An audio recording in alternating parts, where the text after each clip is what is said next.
as for Adamu and Eve, from the toil of the excavations they shall be protected.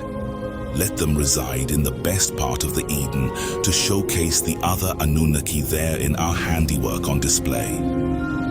So was Enki to the others saying. With that the others did concur. To Eridu, in the Eden, the city of Enlil, Adam and Eve were taken. An abode in an enclosure for them was built. To roam therein they could. The Anunnaki of the Eden came to see them. From the landing place they came. Enlil came to see them. By the sight his displeasure was diminished. Ninurta came to see them. Ninlil did as well. From the way station on Mars, Marduk the son of Enki also came down to see. It was a sight most astounding. A wonder of wonders it was to behold. Your hands have made it, the Anunnaki to the fashioners were saying. The Igigi who between Earth and Mars shuttled were also all agog. Primitive workers have been fashioned, our days of toil to finally end. So were they, all saying. In the hard toils of Abzu, the newborn earthlings of the 7 Anunnaki mothers were growing. For their maturing, the Anunnaki were anticipating. Supervisor, Ninhursag and Ningish-Zida also came. In the excavations, the Anunnaki were grumbling. Patience to impatience gave way. Inugi, their overseer of Enki, was often inquiring. For primitive workers, the outcry he conveyed. The circuits of Earth grew in number. Maturity of the earthlings was overdue. No conceiving among the females was observed. There was no birth-giving. By the cages among the trees, Ningish-Zida, also known as Thoth, made a couch of grass for himself. Day and night the earthlings he was watching, their doings to ascertain. Indeed, he saw them mating. The males and the females were inseminating. Conceiving there was not, birth-giving there was not.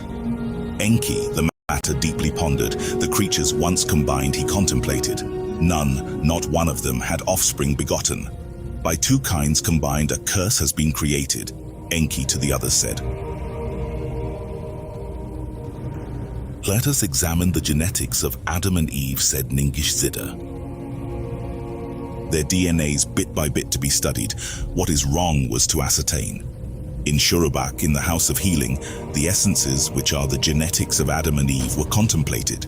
With the life essence of Anunnaki males and females, they were compared. Like 2 entwined serpents of the DNA strand, Ningish-Zida separated the strands. Arranged like 22 branches on a tree of life were their chromosomes. Their bits were comparable to the Anunnaki. The images and likenesses they properly determined. 22 they were in number. The ability to procreate they did not include. Another 2 bits of the essence in the Anunnaki present Ningish-Zida to the others showed. 1 male, 1 female. Without them, there was no procreating. So was he to them explaining. In the molds of Adam and Eve, in the combining they were not included. Ninhursag heard this and was distraught. With frustration was Enki seized. The clamor in the Abzu is great. Mutiny is again in the making. So was Enki to them, saying, primitive workers must be procured lest the gold extracting shall cease. Ningish-Zida in these matters learned of a solution. To his elders, Enki and Ninhursag, in the House of Healing, he whispered. All the heroines who Ninhursag were assisting were sent away. They locked the door behind them. The 3 with the 2 earthlings alone remained. Upon the 4 others, Ningish-Zida, known as Thoth, utilized a sleeping agent and caused them all to descend into deep sleep. The 4 he made unfeeling. From the rib of Enki, the life essence he extracted. Into the rib of Adam, the life essence of Enki he inserted. From the rib of Ninhursag he extracted, then into the rib of Eve, the life essence he inserted.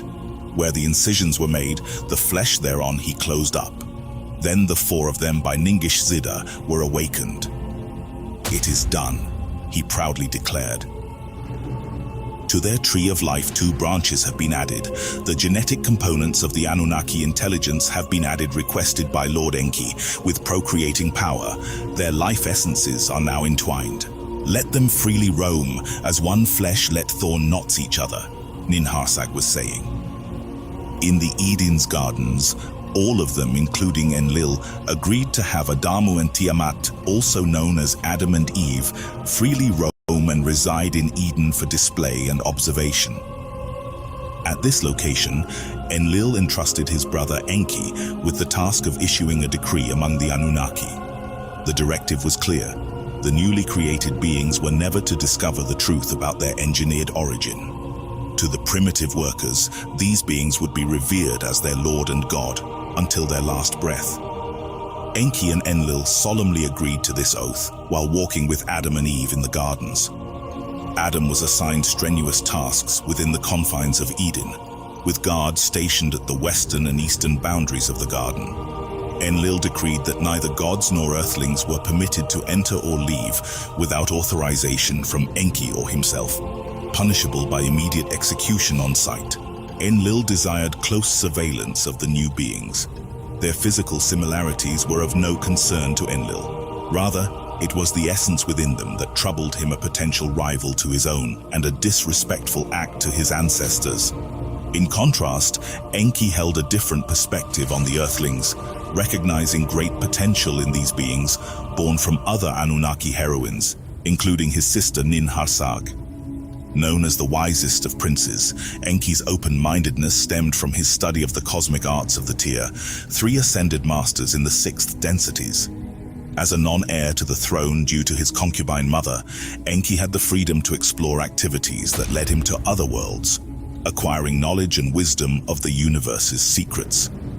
This upbringing made him more compassionate than his younger brother Enlil, who was burdened since childhood with the prospect of one day shouldering the responsibilities of kingship, if their father Anu ascended to the throne of Nibiru alongside his full-blood reptilian mindset.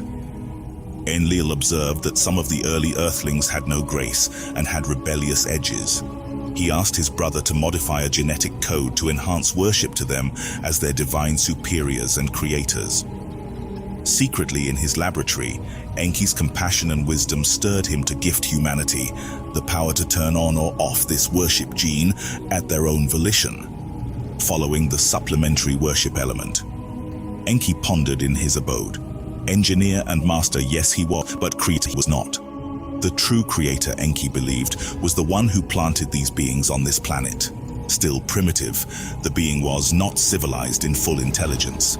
Spoke it did, but was short with words. Adamu and Eve had only the keen to worship, procreate and work, but were unknowingly slaves. Then, from henceforth, Enki promised himself he could no longer bear the burden of deception to them. Destiny beckoned on the day when Adam's work in the garden took him away from Eve.